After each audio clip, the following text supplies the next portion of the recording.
Hey guys what's up and welcome back to GC 3.0। Welcome back to gravity circle. क्या हालचाल मेरा प्यारा प्यारा बच्चा लोग। And today is Sunday and as you all know Sunday के दिन हम लोग क्या करते हैं, संडे के दिन हम लोग NCERT के सॉल्यूशंस लेकर आते हैं। और जैसा कि आप लोग सब जानते हो हम लोग ऑलरेडी सॉलिड स्टेट्स नाम का चैप्टर कंप्लीट कर चुके हैं। एंड सॉलिड स्टेट्स नाम के चैप्टर के हम लोग NCERT के सारे एग्जाम्पल्स, सारे इंटेक्स्ट क्वेश्चन सॉल्व कर चुके हैं। In fact in the previous lecture पिछले संडे को मैंने आप लोगों के साथ में सॉलिड स्टेट्स के टोटल 14 क्वेश्चन सॉल्व कर लिए थे। एंड आज के लेक्चर में देखो आप लोगों के सामने ही हमने सारे एक्सरसाइज से क्वेश्चन सॉल्व किए थे। Then not exercise I would say, ये सारे आपके एग्जाम्पल्स थे। और हम लोगों ने पिछले लेक्चर में ये क्वेश्चन नंबर 14 सॉल्व कर लिया था। अगर आप लोगों को याद हो तो मैंने ऑक्टाहेड्रल वॉइड और एटम्स का इसका आप लोगों को रिलेशन बताया था। एंड अब आज हम लोग क्वेश्चन नंबर 15 से हमारी क्लास शुरू करते हैं। So guys without wasting any further time let's start talking about question number 15। Question number 15 देखिए आपको क्या दे रखा है। कॉपर है लेकिन आप लोगों को इसके अंदर कॉपर का मोलर मास नहीं दे रखा है, तो मैं आपको हेल्प कर देता हूँ। 63.5 इज द मोलर मास, ठीक है। और जब कभी भी आप मोलर मास लेंगे यूनिट हमेशा ग्राम पर मोल लेके चलेंगे। एज लेंथ यानी कि आपको ए की वैल्यू दे रखी है 3.61 into 10 to the power I think it is -3 सवाल में। अच्छा -80 दे रखी है, ओके ठीक है, अपन ने मतलब सही लिखा है सेंटीमीटर। अच्छा आपको इसका डेंसिटी कैलकुलेट करना है। देखो सवाल पढ़ो, show that the calculated density is in agreement with its major density. यानी यहाँ पर क्या हो रहा है, यहाँ पर एक इन्होंने वैल्यू एक्सपेरिमेंट करके निकाली है, एक इन्होंने मेजर करी है और वो वैल्यू डेंसिटी की 8.92 ग्राम पर सेंटीमीटर क्यूब आ रही है। अब ये बोल रहा है कि आपको हमने ये वैल्यूज दे दी, अब आप इससे फॉर्मूला लगाकर इसको कैलकुलेट करो। तो कैलकुलेट और एक्सपेरिमेंटल वैल्यू बराबर होनी चाहिए। तो चलो डेंसिटी का फॉर्मूला लगाते हैं। Density is equal to Z effective multiply by molar mass divided by volume multiply by Avogadro number. Now we all know, क्योंकि एफसीसी लेटाइस में जा रहा है तो जेड की वैल्यू 4 होगी, molar mass will be 63.5 grams per mole divided by इसका volume आ जाएगा देखो 3.61 into 3.61 into 3.61 into 10 to the power -8 का क्यूब कितना होता है, 8 3 24, तो into 10 to the power -24 multiply by Avogadro number को मैं 6 इंटू 10 टू द पावर 23 लेकर चल रहा हूँ to make our calculation easy. बस आपको इसी को सॉल्व करना है। इतना सॉल्व करने के बाद you will get your answer. तो आप लोगों को मैं without wasting any time final answer बता देता हूँ, दैट इज 8.97 ग्राम पर सेंटीमीटर क्यूब के आसपास आपको इसका आंसर मिलेगा। तो this is our calculated value and this was given in question, क्योंकि आपकी एक्सपेरिमेंटल वैल्यू थी। एंड हाँ दोनों ऑलमोस्ट सेम आ रहे हैं, तो यहाँ पर आप स्टार बना के लिख सकते हो कि that yes both the values, yes both the values are in close agreement, are in close agreement with each other, with each other, एक दूसरे के साथ में काफ़ी क्लोज वैल्यूज आ रही है। अगले सवाल की तरफ चलते हैं ना। इस टाइप के क्वेश्चन बहुत फ्रीक्वेंटली जेई और नीट में भी देखे जाते हैं, बोर्ड में तो आते ही आते हैं, जेई नीट में भी देखे जाते हैं। क्वेश्चन आपको ये दे रखा है कि आपके पास में निकल है और इसके अंदर 0.98 मॉलिक्यूल्स निकल के हैं और एक मॉलिक्यूल ऑक्सीजन का। तो सबसे पहले एक काम करो, इसको आप 98 लिख लो और ऑक्सीजन को आप 100 कर लो। दैट मीन्स आपने इस मॉलिक्यूल को 100 से मल्टीप्लाई कर दिया to make our calculations easy. तो ना आपके पास में निकल 98 है और ऑक्सीजन आपके पास में 100 है। ना आप सभी लोग जानते हो कि जब कोई भी इस तरीके का मॉलिक्यूल बनता है तो जितना पॉजिटिव चार्ज होता है, number of positive charge must be equal to number of negative charge. जितना पॉजिटिव चार्ज होगा उतना ही नेगेटिव चार्ज होगा। Now negative charge is because of what, negative charge is because of what, oxygen. आप लोग जानते हो एक ऑक्सीजन पर -2 चार्ज होता है, एक ऑक्सीजन पर -2 चार्ज होता है। सो देयरफॉर आप यहाँ पर क्योंकि चार्ज बैलेंस कर रहे हैं तो you don't have to take negative. यहाँ पर आप चाहो तो नेगेटिव लेने की ज़रूरत नहीं है, क्योंकि आप चार्ज ऑलरेडी इक्वल लिख चुके हो ना, इधर पॉजिटिव इधर नेगेटिव, तो नेट बराबर होना चाहिए। तो 2 × 100, क्योंकि ऑक्सीजन के एटम 100 है, तो ये हो गया 200। अब आओ निकल की तरफ। प्रॉब्लम ये है कि निकल के आपके पास में 2 आयन्स मौजूद हैं। एक आयन पर चार्ज निकल के डाई पॉजिटिव पर चार्ज +2 है, और हमको पता भी नहीं है कि निकल कितना है। तो मैं मान लेता हूं कि 98 में से निकल डाई पॉजिटिव X है, तो निकल ट्राई पॉजिटिव ऑटोमेटिकली 98 - X हो जाएगा। हो गया, दोनों की वैल्यूज मिल गई। अब मैं जानता हूं कि निकल पर +2 चार्ज है और ये X है, प्लस एक निकल पर +3 चार्ज है लेकिन वो 98 - X है। सॉल्व करूंगा इसको तो ये हो जाएगा 2X प्लस 8 3 × 24, हाँ 2 कैरी, 9 3 27, 29, तो 29 - 3X = 200। -3X and 2X cut के हो जाएगा -X। ये 293 जब इधर जाएगा तो हो जाएगा 200 - 294, तो -X will become equal to -94। So therefore आपके X की वैल्यू कितनी हो गई, X, और वी कैन से निकल डाई पॉजिटिव आयन की वैल्यू कितनी हो गई 94। तो निकल ट्राई पॉजिटिव कितना हो जाएगा, निकल ट्राई पॉजिटिव कितना हो जाएगा 98 - 94 यानी कि 4। सो निकल ट्राई पॉजिटिव बन जाएगा 4। तो क्योंकि आप लोगों ने इसको 100 से मल्टीप्लाई किया था, आपने इसको एक्चुअली परसेंटेज ले लिया था, आप बोल सकते हो कि 94% है और ये 4%। बस फ्रैक्शन पता चल गया आपको, 94:4 के फ्रैक्शन में है ये, निकल डाई पॉजिटिव और निकल ट्राई पॉजिटिव। आगे चलते हैं। Again a theoretical question, we will not waste time in such theoretical question. Semiconductor क्या होते हैं हम लोग सब जानते हैं, जिनकी प्रॉपर्टी इंसुलेटर और कंडक्टर के बीच की होती है। They are your semiconductor. Semiconductor are the substance that have property intermediate of conductor and insulator. और 2 मेन टाइप के सेमीकंडक्टर कौन से होते हैं, एक होता है आपका पी टाइप सेमीकंडक्टर और एक होता है आपका N type semiconductor. Contrast their conduction mechanism. भाई जब कभी भी पी टाइप सेमीकंडक्टर बनता है, तो जैसे मान लो आपके पास में सिलिकॉन है, तो सिलिकॉन के 4 इलेक्ट्रॉन्स हैं, फिर दूसरा सिलिकॉन आ गया, इसके भी 4 इलेक्ट्रॉन्स हैं, फिर और सिलिकॉन आ गया, इसके भी 4 इलेक्ट्रॉन है। लाइकवाइज अब आपने क्या करा, इस सिलिकॉन की डोपिंग कर दी ग्रुप 13 एलिमेंट के साथ। अब ये ग्रुप 14 एलिमेंट है, आपने इसकी डोपिंग कर दी ग्रुप 13 एलिमेंट के साथ, तो सिलिकॉन चला जाएगा, अपने 4 इलेक्ट्रॉन भी ले जाएगा। अब यहाँ पर क्या हुआ, सिलिकॉन के जाने से यहाँ पर सिलिकॉन के जो इलेक्ट्रॉन्स थे उनकी जगह पे होल्स क्रिएट हो गए। जब सिलिकॉन जाएगा अपने इलेक्ट्रॉन लेके तो होल्स क्रिएट हो जाएंगे। अब जब उसकी जगह लेने एक नया एलिमेंट आएगा, लाइक बोरॉन या चलो आर्सेनिक आ गया, नहीं आर्सेनिक नहीं ले सकते हम लोग, जर्मेनियम आ गया, तो जर्मेनियम के 3 इलेक्ट्रॉन्स आएंगे, 1 2 और 3, ये 3 इलेक्ट्रॉन होल्स ऑक्यूपाई कर लेंगे, लेकिन एक होल अभी भी रह जाएगा। नाउ जब कभी भी आप कंडक्शन करोगे तो आप लोग सब जानते हो कि अगर इलेक्ट्रिसिटी इस डायरेक्शन में जा रही तो इलेक्ट्रॉन अपोजिट डायरेक्शन में आएंगे, तो सिलिकॉन का इलेक्ट्रॉन जंप करके यहां आ जाएगा, ट्विंग। अब सिलिकॉन का इलेक्ट्रॉन जैसे जंप करके यहां आया, ये सिलिकॉन के पास में गड्ढा क्रिएट हो गया, अब यहां पर एक होल क्रिएट हो गया। फिर जब पड़ोसी का इलेक्ट्रॉन जंप करके इसके पास आएगा तो वहां होल क्रिएट हो जाएगा। इस तरीके से होल्स पीछे की तरफ जाते जाएंगे और इलेक्ट्रॉन आगे की तरफ आ जाएंगे, मतलब जिस डायरेक्शन में करंट जा रहा है उसी डायरेक्शन में आपको होल्स भी दिखाई देने लगेंगे, होल्स होल्स होल्स होल्स। ये इसका हो गया।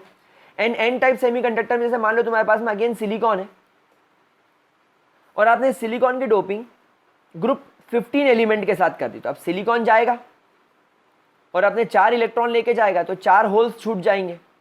अब सिलिकॉन की जगह मान लो आपने ले लिया यहाँ पर आर्सेनिक, आर्सेनिक आएगा, अपने 4 इलेक्ट्रॉन इन 4 गड्ढों में रखेगा। लेकिन आप लोग सब जानते हो कि ग्रुप 15 एलिमेंट के पास में तो 5 इलेक्ट्रॉन होते हैं, इसने 4 ही रखे, तो इसका 1 इलेक्ट्रॉन यहाँ पर आपको फ्री दिखाई देगा। तो इसका कंडक्शन फ्री इलेक्ट्रॉन्स की वजह से होगा। अच्छा क्वेश्चन था, इजी क्वेश्चन था। अगले क्वेश्चन की तरफ चलते हैं। आपके पास में देखना है कि आपके पास में कॉपर डाई कॉपर ऑक्साइड है Cu2O, और ये क्यूप्रस ऑक्साइड कहलाता है। आपने इसको लेबोरेटरी में बनाया और नॉन स्टोइशियोमेट्री, दैट मीन्स ये 2:1 के रेशियो में नहीं है, थोड़ा सा कम है, तभी तो नॉन स्टोइशियोमेट्री है। 2:1 के रेशियो थोड़ा सा कम है। तो आपको बताना है कि ये किस टाइप का सेमीकंडक्टर बना रहा है, और अगर बना रहा है तो क्या वो पी टाइप का सेमीकंडक्टर है। तो देखो इसका मतलब ये है कि इसके अंदर एक कॉपर डाई पॉजिटिव के आयंस भी होंगे और कॉपर पॉजिटिव के आयंस भी होंगे।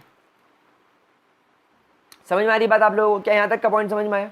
अब एक बात समझना, एक कॉपर डाई पॉजिटिव जब आएगा तो इसको 2 कॉपर पॉजिटिव आयंस को रिप्लेस करना होगा ताकि चार्ज न्यूट्रल रहे। तो फॉर एग्जांपल आपके पास में copper positive, oxygen, copper positive, फिर copper positive, oxygen, copper positive, copper positive, oxygen, copper positive. Imagine करो ये कुछ ऐसा है। अब आपने क्या करा, नॉन स्टोइशियोमेट्री करने के लिए एक कॉपर यहां से हटा दिया और एक कॉपर यहां से हटा दिया। नाउ प्रॉब्लम क्या हुई?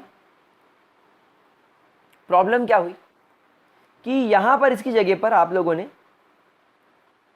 एक कॉपर डाई पॉजिटिव रख दिया, तो 2, 3, 4, 5, 6 पॉजिटिव चार्ज अभी भी है, 2, 2, 2 -6 चार्ज अभी भी है। न्यूट्रल तो है लेकिन यहां पर एक होल क्रिएट हो गया, यहां पर एक होल क्रिएट हो गया। और अगर होल क्रिएट हो गया तो अभी हम पढ़ के आए थे कि पी टाइप सेमीकंडक्टर होल्स की वजह से ही काम करता है। तो ठीक है, बना लेगा, कोई बड़ी बात नहीं है। अगला सवाल देखते हैं। ये बोल रहा है कि हेक्सागोनल क्लोज पैकिंग में फेरिक ऑक्साइड बन रहा है जिसमें ऑक्साइड आयन ने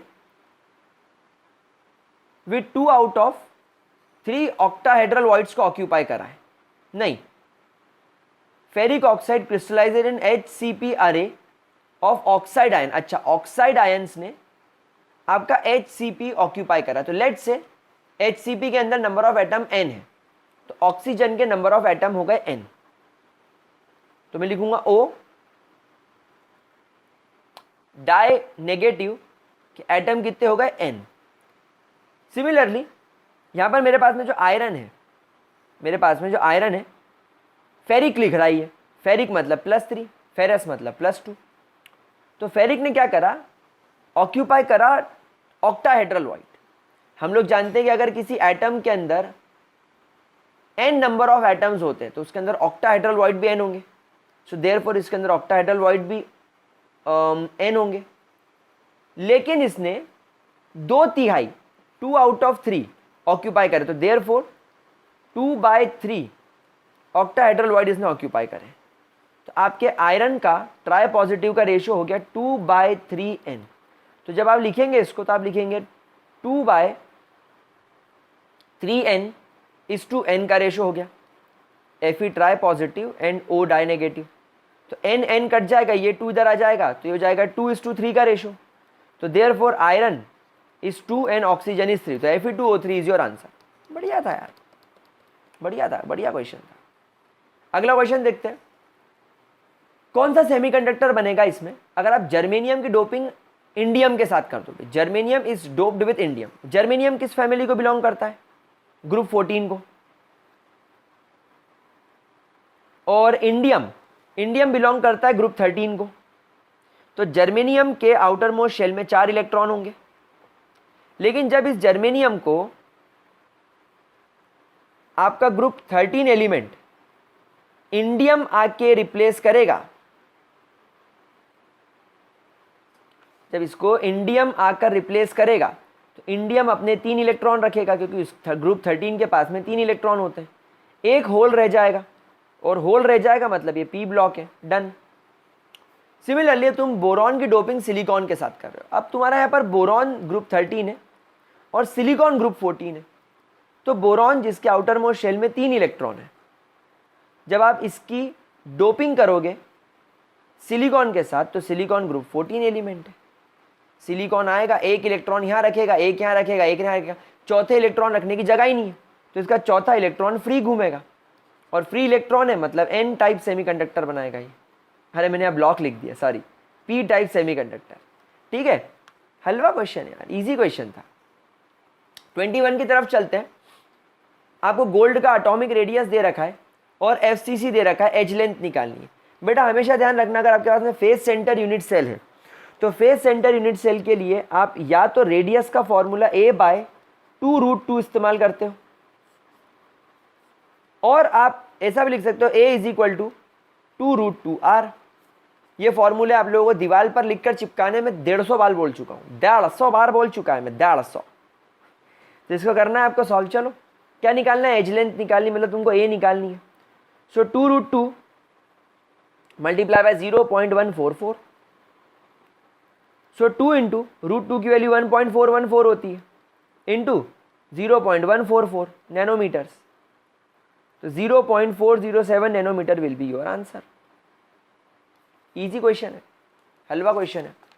ऐसे क्वेश्चन को सॉल्व करने में कोई प्रॉब्लम नहीं होनी चाहिए आप लोगों को। अगला क्वेश्चन आपकी बैंड थ्योरी पर है। आप सब लोग जानते हैं अपनी बैंड थ्योरी क्या होती है, ये एनर्जी होती है ना, और दो बैंड्स होते हैं, conduction band and valence band. Conduction band and valence band, ये दो प्रकार के बैंड होते हैं। तो जो तुम्हारा कंडक्टर होता है, कंडक्टर के अंदर there is a low gap, conductor के अंदर there is the least gap between conduction and valence band, इसीलिए इलेक्ट्रॉन बड़ा इजीली जंप करके चला जाता है। लेकिन अगर मैं सेमीकंडक्टर की बात करूं तो इसके अंदर एक मॉडरेट गैप हो जाता है, काफ़ी गैप हो जाता है। दैट मीन्स इलेक्ट्रॉन कुछ तो जंप कर जाएंगे लेकिन कुछ रास्ते में ही गिर जाएंगे। लेकिन अगर मैं वैलेंस बैंड की बात करूं तो वैलेंस बैंड के अंदर ये गैप बहुत ज़्यादा हो जाता है, कोई इलेक्ट्रॉन ट्रांसफ़र नहीं कर पाता। ये मैंने आपको बहुत अच्छे तरीके से अपने लेक्चर्स के अंदर सिखाया था। तो in case if you want, आप इसको बड़े आराम से देख सकते हैं। ठीक है, और वैलेंस बैंड हमेशा नीचे होता है, कंडक्शन बैंड या एम्प्टी बैंड हमेशा ऊपर होता है।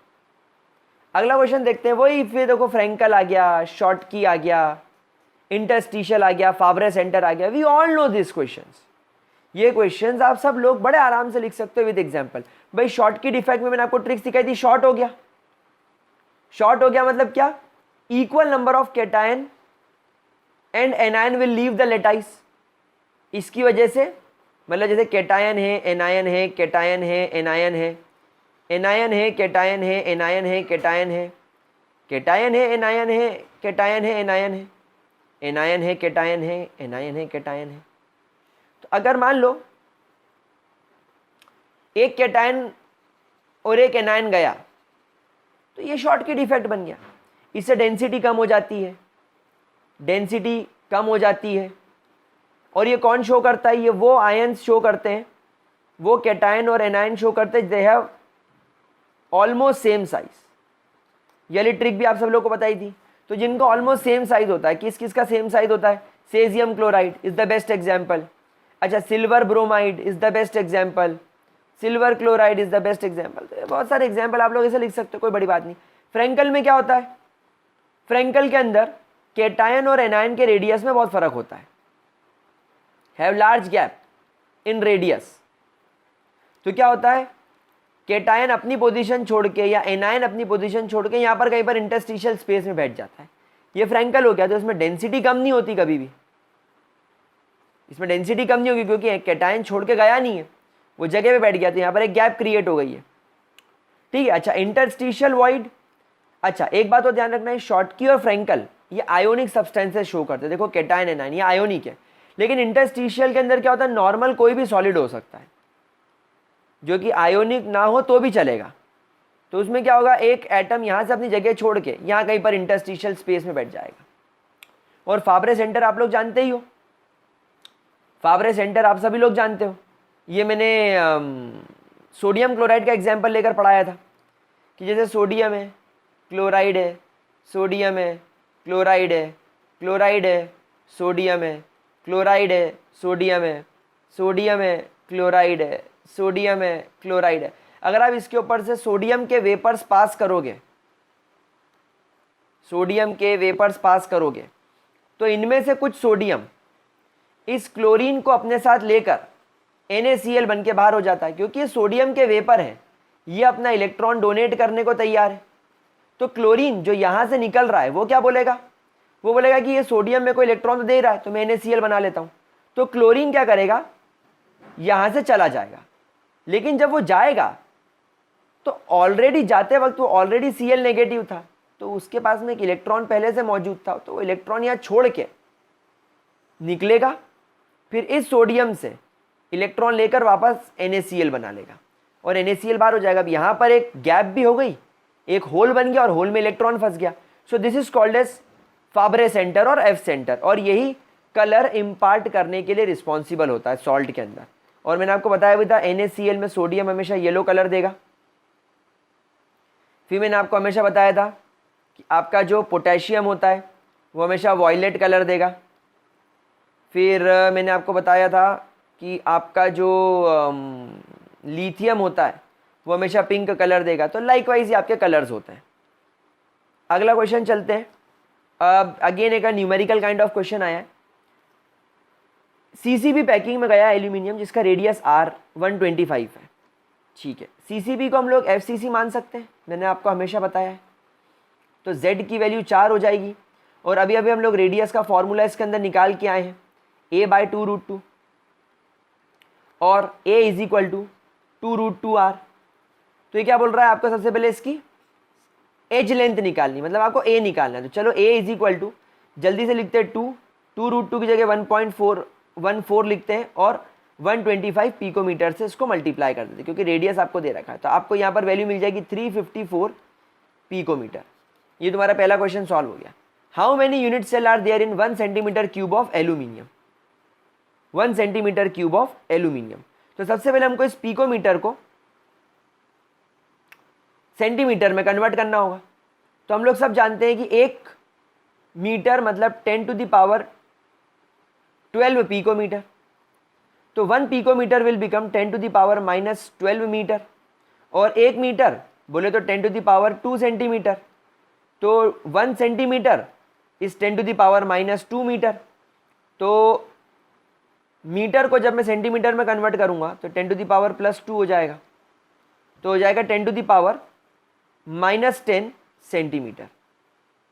तो हो जाएगा 354 × 10⁻−10 सेंटीमीटर। ठीक है, यहां तक कोई परेशानी? अब मैं इसको रब करूंगा, क्योंकि मुझे हाउ मैनी निकालना है, तो मुझे पहले वॉल्यूम की जरूरत होगी।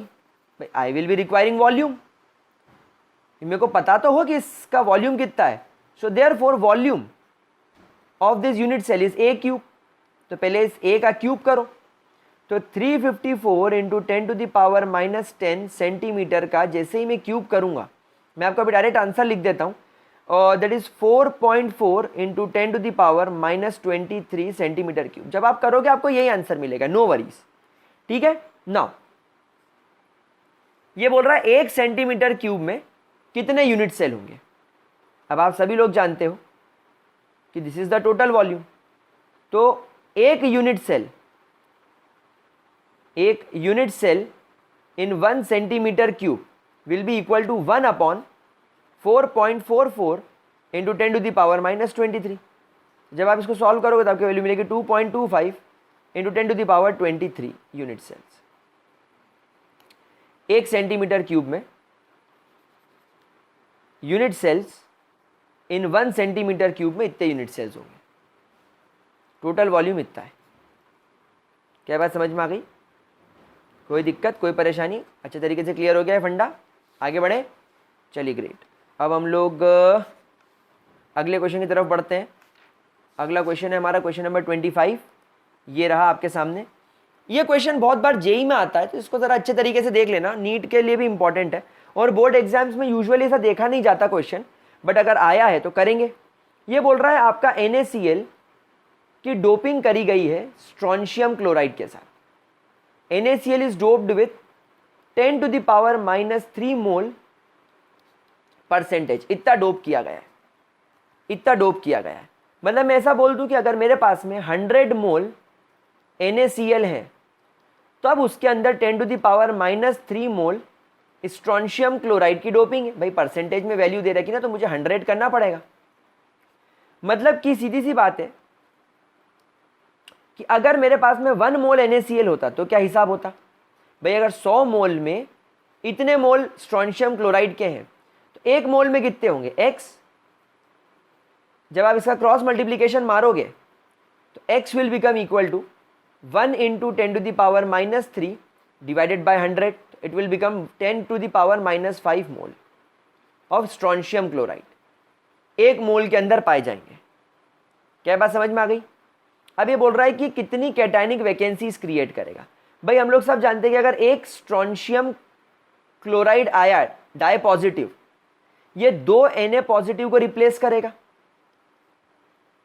जानते हो कि नहीं जानते हो। भाई सीधी सी बात है, Na positive Cl negative, Na positive Cl negative, Na positive Cl negative, Na positive Cl negative, Na positive.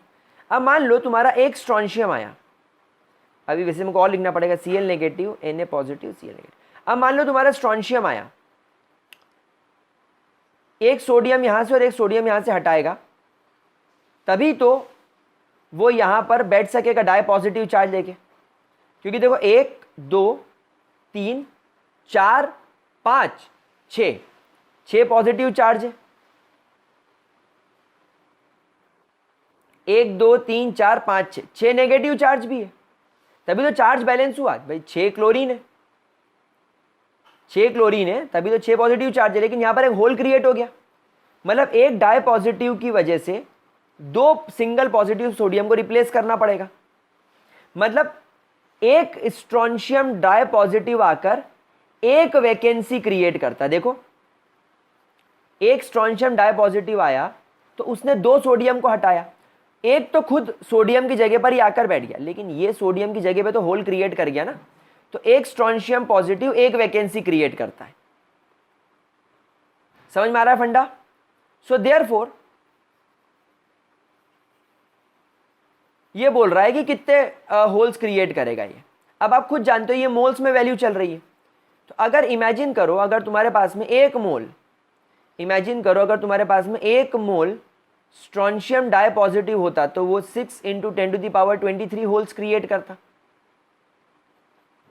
मैंने 6.022 नहीं लिया कैलकुलेशन आसान करने के लिए, लेकिन तुम्हारे पास में यहाँ पर कितने हैं 1 मोल में, तुम्हारे पास में 10⁻⁻5 मोल है, तो वो कितने वैकेंसी क्रिएट करेगा। अपन क्रॉस मल्टीप्लाई कर दो तो x will become equal to 6 × 10⁻23 multiply by 10⁻⁻5।